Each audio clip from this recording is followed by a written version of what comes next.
வேதம் வாசிப்போம். தினமொரு அதிகாரம். புதிய ஏற்பாடு. லூக்கா எழுதின சுவிசேஷம்.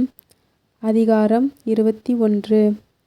அவர் கண்ணேறிட்டு பார்த்தபோது ஐஸ்வர்யவான்கள் காணிக்கை பெட்டியிலே தங்கள் காணிக்கைகளை போடுகிறதைக் கண்டார். ஒரு ஏழை விதவை அதிலே 2 காசை போடுகிறதையும் கண்டு, இந்த ஏழை விதவை மற்றெல்லாரை பார்க்கிலும் அதிகமாய் போட்டாள் என்று மெய்யாகவே உங்களுக்குச் சொல்லுகிறேன். அவர்கள் எல்லாரும் தங்கள் பூரணத்திலிருந்து எடுத்து தேவனுக்கென்று காணிக்கை போட்டார்கள். இவளோ தன் வறுமையிலிருந்து தன் ஜீவனுக்கு உண்டாயிருந்ததெல்லாம் போட்டுவிட்டாள் என்றார்.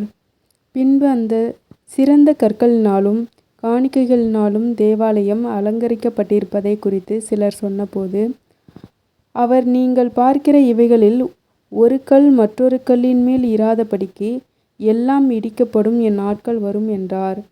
அவர்கள் அவரை நோக்கி, போதகரே, இவைகள் எப்பொழுது சம்பவிக்கும்? இவைகள் சம்பவிக்கும் காலத்துக்கு அடையாளம் என்ன என்று கேட்டார்கள். அதற்கு அவர், நீங்கள் வஞ்சிக்கப்படாதபடிக்கு எச்சரிக்கையாயிருங்கள். ஏனெனில் அநேகர் வந்து என் நாமத்தை தரித்து கொண்டு, நான் தான் கிறிஸ்து என்றும் காலம் சமீபத்தது என்றும் சொல்லுவார்கள். அவர்களை பின்பற்றாதிருங்கள்.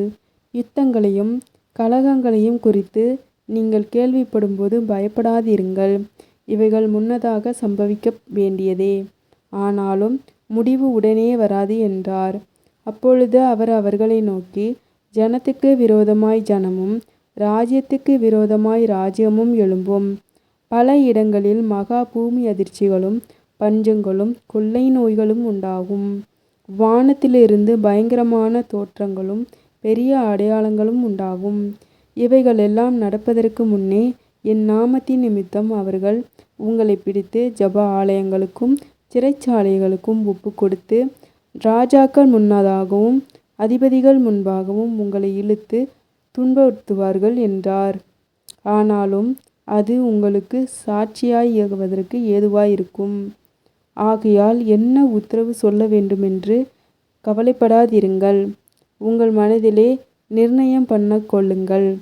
உங்களை விரோதிக்கிறவன் ஒருவனும் எதிர்பேசவும் எதிர் நிற்கவும் கூடாத வாக்கையும் ஞானத்தையும் நான் உங்களுக்கு கொடுப்பேன். பெற்றாராலும் பந்து ஜனங்களாலும் சகோதரராலும் சிநேகிதராலும் காற்றுக் கொடுக்கப்படுவீர்கள். உங்களில் சிலரை கொலை செய்வார்கள். என் நாமத்தின் நிமித்தம் எல்லோரும் பகைக்கப்படுவீர்கள். ஆனாலும் உங்கள் தலைமயிரில் ஒன்றாகிலும் அழியாது. உங்கள் பொறுமையினால் உங்கள் ஆத்துமாக்களை காத்து கொள்ளுங்கள். எருசலேம் சேனைகளால் சூழப்பட்டிருக்கிறதை நீங்கள் காணும்போது அதன் அழிவு சமீபித்திருக்கிறது என்று அறியுங்கள். அப்பொழுது யூதேயாவில் இருக்கிறவன் மலைகளுக்கு ஓடி போகவும் எருசலேமில் இருக்கிறவன் வெளியே புறப்படவும் நாட்டுப்புறங்களிலிருக்கிறவர்கள் நகரங்களில் பிரவேசியாமல் இருக்கவும் கடவர்கள். எழுதியிருக்கிற யாவும் நிறைவேறும்படி நீதியை சரிக்கட்டும் நாட்கள் அவைகளே. அந்நாட்களில் கர்ப்பவதிகளுக்கும் பால் கொடுக்கிறவர்களுக்கும் ஐயோ! பூமியின் மேல் மிகுந்த இடுக்கணும் இந்த ஜனத்தின் மேல் கோபாக்கினியும் உண்டாகும். பட்டய கருக்கினாலே விழுவார்கள்.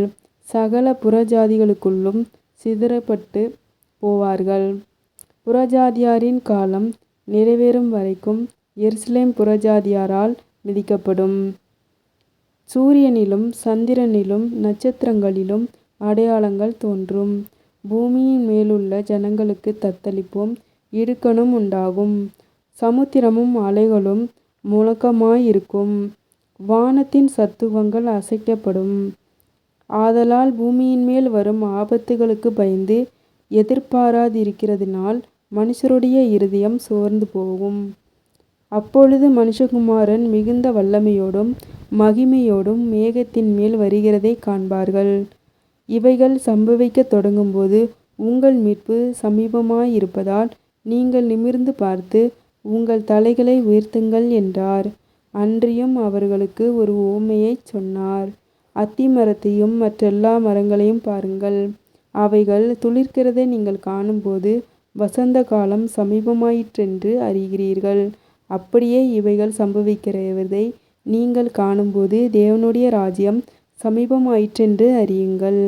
இவைகள் எல்லாம் சம்பவிக்கும் முன் இந்த சந்ததி ஒழிந்து போகாதென்று மெய்யாகவே உங்களுக்குச் சொல்லுகிறேன்.